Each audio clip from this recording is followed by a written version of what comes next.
Assalamualaikum warahmatullahi wabarakatuh. Alhamdulillahirrabbilalamin. Alhamdulillah wa syukurillah ala nikmatillah. La hawla wa la quwata illa billah. Asyhadu an la ilaha illallah wa la syarika lah. Wa asyhadu anna Muhammadan abduhu wa rasuluhu la nabiyya ba'dah. Allahumma shalli wa sallim ala hadan nabiyil karim wa ala alihi wa sahbihi ajma'in. Wa qala ta'ala fil Qur'anil karim, a'udzu billahi minasy syaithanir rajim.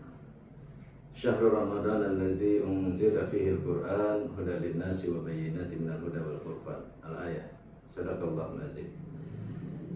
Baik Bapak Ibu, keluarga besar amal mulia yang saya cintai, yang saya banggakan. Alhamdulillah tidak terasa kita kembali berjumpa dengan Syahrul Mubarak, Syahrul Ramadan, yang sama-sama kita mengharapkan untuk berlomba-lomba di dalam kebaikan di bulan yang diberkahi oleh Allah ini. Semua tentu kaum muslimin termasuk kita keluarga besar amal mulia sangat sukacita, sangat bergembira kembali bisa memasuki bulan Ramadan di tahun ini dalam keadaan sehat walafiat. Bapak Ibu yang dirahmati Allah Subhanahu wa taala, memasuki bulan Ramadan ini tentu ada hal-hal yang perlu kita segarkan kembali agar kita bisa menjalankan ibadah Ramadan khususnya bulan puasa dengan sebaik-baiknya sesuai dengan yang disyariatkan oleh Allah Subhanahu wa taala. Agar ibadah Ramadan kita benar-benar memberikan hasil yang terbaik. Yang pertama tentu yang perlu kita segarkan kembali adalah tentang hukum berpuasa. Sesuai dengan tema kita di kuliah Ramadan kali pertama ini adalah hukum puasa dan keutamaannya. Ya, hukum berpuasa para ulama sepakat wajib ain hukumnya bagi kaum muslimin dan muslimat yang sudah balik, yang berakal, yang sehat, dan dalam keadaan mukim. Dalilnya adalah seperti yang tadi disampaikan di dalam surah Al-Baqarah ayat 185. Syahrul Ramadan alladzi unzila fihi al-Qur'an hudan lin-nasi wa bayyinatin minal huda wal furqan. Faman syahida minkum asy-syahra falyasum. Jadi apabila kita melihat bulan atau hilal di bulan Ramadan, maka kita diwajibkan untuk berpuasa oleh Allah Subhanahu wa taala. Dan juga hadis Rasulullah SAW menyatakan, innallaha katabal saumu Ramadan wa sanantu qiyamahu. Faman shamahu wa qamahu ihtisaban kharaja minadz dzunubi ka yauma waladatu ummuhu. Rasulullah menyatakan bahwasanya Allah mewajibkan kepada kita untuk melaksanakan puasa di bulan Ramadan ini, dan aku, kata Rasulullah, menyunahkan untuk qiyamul lail, untuk melaksanakan sholat malam. Maka barang siapa yang melaksanakan saum di siang harinya dan sholat di malam harinya dengan penuh keikhlasan, dengan penuh kesungguhan, maka nanti selesai Ramadan mereka akan keluar dari dosa-dosanya, atau dosa-dosanya akan keluar dari dirinya sama seperti ketika keluarnya bayi dari perut ibunya. Jadi Bapak Ibu keluarga besar amal mulia, kita sepakat dan kita sama-sama mengetahui bahwa wajib hukumnya di dalam melaksanakan ibadah puasa nanti. Barang siapa yang tidak melaksanakan puasa padahal tidak ada rukhsah, dia tidak sakit, tidak dalam keadaan safar, maka puasanya tidak bisa digantikan, ya. Olehnya ketika dia memiliki kesadaran untuk menggantinya, walaupun dia berpuasa setiap hari sepanjang tahunnya. Nah, inilah pentingnya kita untuk benar-benar melaksanakan kewajiban ini dengan penuh keikhlasan, dengan penuh kesungguhan. Kemudian bulan Ramadan adalah bulan yang sangat diberkahi oleh Allah, Syahrul Mubarak. Rasulullah menyebutnya dengan istilah Syahrul Mubarak. Kenapa? Karena di dalam bulan Ramadan itu banyak sekali keutamaannya. Banyak keutamaan yang diberikan oleh Allah kepada orang-orang yang beriman di bulan Ramadan ini. Di antaranya adalah yang pertama, orang-orang yang beriman itu akan didekatkan dengan surga dan dijauhkan dari neraka.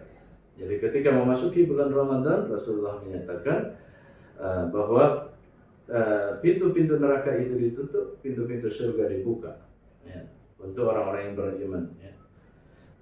Walihat abwabul jannah wa ghuliqat abwabun nar. Maksudnya tentunya adalah bahwa di bulan Ramadan ini Allah mendekatkan orang-orang yang beriman kepada surga. Allah menginginkan orang-orang yang beriman itu masuk ke dalam surganya, ya, dan menjauhi azab nerakanya. Maka tentu kita sangat mengharapkan hal ini. Kita semua, ya, keluarga kita, anak-anak kita kelak menjadi para penghuni surga Allah di akhirat, ya. Kita bisa berkumpul bersama-sama kembali di dalam surga seperti kita berkumpul di dunia ini, ya. Nah, makanya salah satu amal yang harus kita lakukan di bulan Ramadan supaya kita mendapatkan ampunan, mendapatkan surga dari Allah Subhanahu wa taala adalah di antaranya selain ibadah-ibadah yang makhdhu yang memang wajib kita lakukan seperti puasa, sholat fardu, ya, dan lain sebagainya adalah memperbanyak istighfar, ya. Allah mencirikan bahwa orang-orang yang akan menjadi penghuni surga itu di dalam surah Az-Zariyat ayat ke-18 adalah mereka yang banyak beristighfar di waktu sahurnya. Wabil asharihim yastaghfiru. Adalah mereka yang banyak beristighfar di waktu sahur. Nah, selama sebulan penuh ini di bulan Ramadan kita akan melakukan makan sahur. Maka jangan lupa sebelum makan sahur atau setelah makan sahur kita berbanyak istighfar. Memperbanyak istighfar kepada Allah Subhanahu wa taala. Astagfirullahaladzim, astagfirullahaladzim.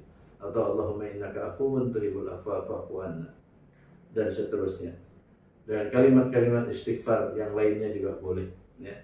Ini ciri yang atau perbuatan yang harus kita lakukan di bulan Ramadan yang tidak boleh kita lalaikan, ya. Usahakan setiap sahur, setiap malamnya kita bisa memperbanyak istighfar menjelang waktu-waktu fajar ini, ya.